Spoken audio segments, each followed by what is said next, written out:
السلام علیکم ورحمۃ اللہ وبرکاتہ۔ 6 نعمتیں۔ حضرت عبداللہ بن عباس رضی اللہ تعالی عنہ سے روایت ہے کہ حضرت عثمان بن عفان رضی اللہ تعالی عنہ حضور اکرم صلی اللہ علیہ وسلم کی خدمت میں حاضر ہوئے اور عرض کیا، یا رسول اللہ صلی اللہ علیہ وسلم، قرآن کریم کی آیت لہو مقالید السماوات والارض کہ آسمان اور زمین کی کنجیاں اللہ تعالیٰ کے قبضہ میں ہیں، سے کیا مراد ہے؟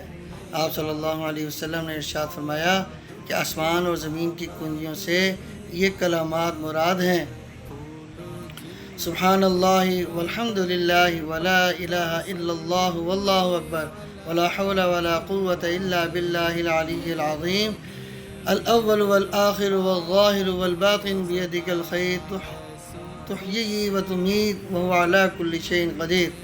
اے عثمان، جو شخص یہ کلمات صبح اور شام 10 مرتبہ پڑھے گا، اللہ تعالیٰ اسے 6 نعمتوں سے نوازے گا۔ شیطان اور اس کے لشکر سے اس کی حفاظت کی جائے گی، نمبر 1۔ نمبر 2، اسے اجر و ثواب کا بڑا ذخیرہ عطا کیا جائے گا۔ نمبر 3، حور عین اس کے نکاح میں دی جائے گی۔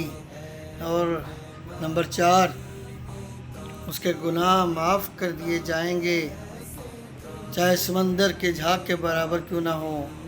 نمبر 5، وہ جنت میں حضرت ابراہیم علیہ السلام کے ساتھ ہوگا۔ نمبر 6، 12 فرشتے اس کی موت کے وقت حاضر ہوں گے، اسے جنت کی بشارت دیں گے، قبر سے عزت اور احترام کے ساتھ اٹھائیں گے، اور اگر وہ قیامت کے ہولناک حالات سے گھبرائے گا تو فرشتے اسے تسلیاں دیں گے کہ تم امن والوں میں سے ہو۔ پھر اللہ تعالیٰ اس سے آسان حساب لے کر جنت میں داخل ہونے کا حکم فرمائیں گے۔ فرشتے اسے میدان حشر سے جنت کی طرف اس شان سے لے کر جائیں گے جیسے دلہن کو لے جایا جاتا ہے، جبکہ دوسرے لوگ سخت حساب میں مبتلا ہوں گے۔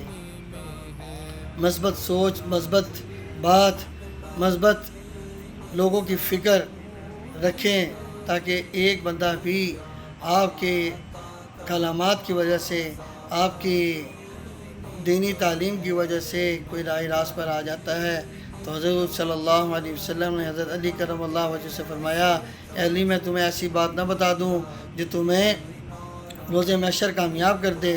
فرمایا، یا رسول اللہ صلی اللہ علیہ وسلم، ضرور فرما دیں۔ تو آپ صلی اللہ علیہ وسلم نے فرمایا، تم بھلی باتوں کا حکم دو، بری باتوں سے روکو۔